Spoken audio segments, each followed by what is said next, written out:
जीवन एक कला है जिसे हर कोई नहीं समझ पाता। मनुष्य जीवन बहुत मुश्किलों के बाद मिलता है और यही वो योनि है जब आप अपने पिछले कर्मों की सभी गलतियों को सुधार सकते हैं।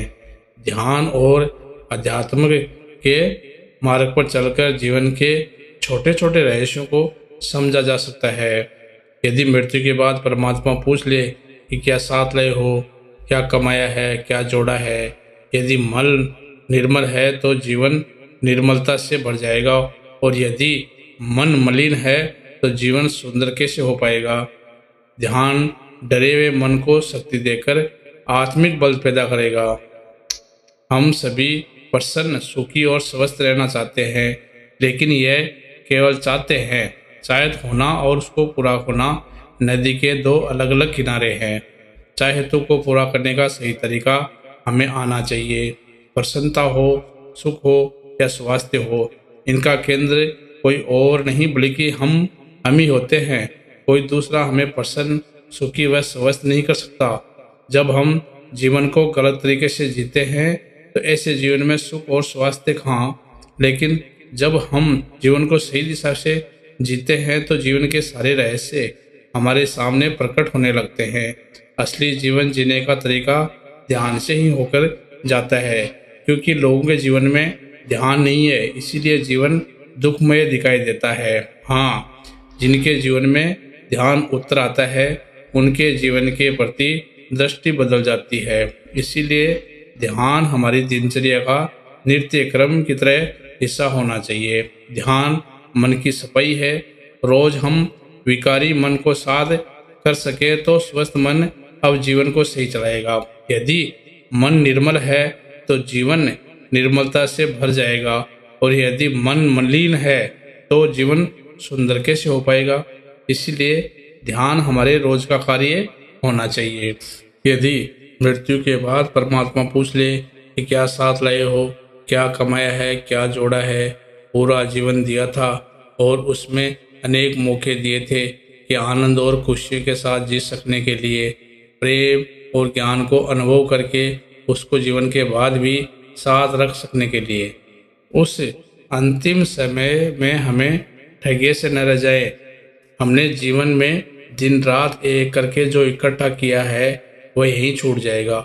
उस समय हम परमात्मा से विनती करते हुए दिखाई देंगे कि एक जीवन और मिल जाए तो उस जीवन को ध्यान, प्रेम, ज्ञान और सद्गुण से भर दूंगा। अंत में पछताने से कोई फायदा नहीं। बेहतर होगा अभी जाकर ध्यान को जीवन का अंग बना लें। बस कुछ देर के लिए अपने साथ ही तो बैठना है और ये बैठने का अभ्यास न जाने कब आप धीरे धीरे भीतर आनंद का अनुभव करने लगेंगे। कल की इंतजार न कीजिए, बल्कि आज और अभी ये वीडियो देखने के बाद आज से ही ध्यान का अभ्यास आरंभ कर दीजिए। जब भी कोई बीमारी आए तो उस समय अपने मन को देखना। बीमारी के समय मन और बिखर जाता है, मन दुखी और भयभीत होने लगता है। इसका नतीजा होता है कि हम और ज़्यादा बीमार हो जाते हैं।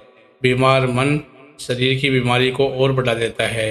यदि शरीर में कोई भी बीमारी है उस समय यदि ध्यान में बैठकर स्वस्थ हो जाने का विचार मन को दिया जाए और मन से ऐसा भाव पक्का किया जाए कि मेरा शरीर स्वस्थ हो रहा है, ध्यान में सकारात्मक निर्देश शरीर को दिए जाए, ऐसे में ध्यान शरीर की बीमारी को दूर करने में मदद करेगा।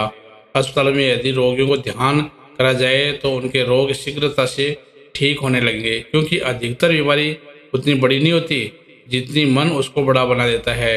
ध्यान डरे हुए मन को शक्ति देकर आत्मिक बल पैदा करेगा। ये ध्यान ऐसा न हो कि हम बीमारी आने के इंतजार में बैठे रहे कि बीमार होंगे तो ध्यान करेंगे, बल्कि ध्यान करते रहने से बीमारी कम हो जाने की संभावनाएं हो जाएगी और ध्यान सहजता से लग जाए। इसके लिए ध्यान में कितनी देर बैठना है उसका समय पहले से ही तय न कीजिएगा कि 10 मिनट या 15 मिनट ध्यान में बैठूंगा, अन्यथा मन समय के बारे में सोचना शुरू कर देगा और चेतना ध्यान में कभी भी गहरे रूप से नहीं बह पाएगी। साथ ही दिन भर प्रसन्नचित रहे, अपनी नींद, व्यायाम और आहार को संतुलित रखें, भोजन में सात्विकता और दिन भर विचारों और भावनाओं में शुद्धता बनाए रखें। अपने आप को बिना शुद्ध किए ध्यान में उतरना कठिन होता है। जैसे दूध को साफ बर्तन में ही लिया जाता है, ऐसे ही पवित्रता के साथ ध्यान में बैठें। कर्तापने के साथ कभी भी ध्यान के लिए नहीं बैठें, क्योंकि ध्यान कर्ता भाव के नाश के लिए होता है। ध्यान के लिए समर्पण भाव का होना जरूरी है। ध्यान के समय मन के विचारों से लड़ो नहीं, उनको हटाओ नहीं, उनसे परेशान न हो। प्रारंभ में विचार अवश्य आएंगे, क्योंकि ये मन का स्वभाव बन चुका है। लेकिन जब आप लंबे समय तक ध्यान के लिए बैठे रहेंगे, तब विचार अपने आप कमजोर पड़ जाएंगे।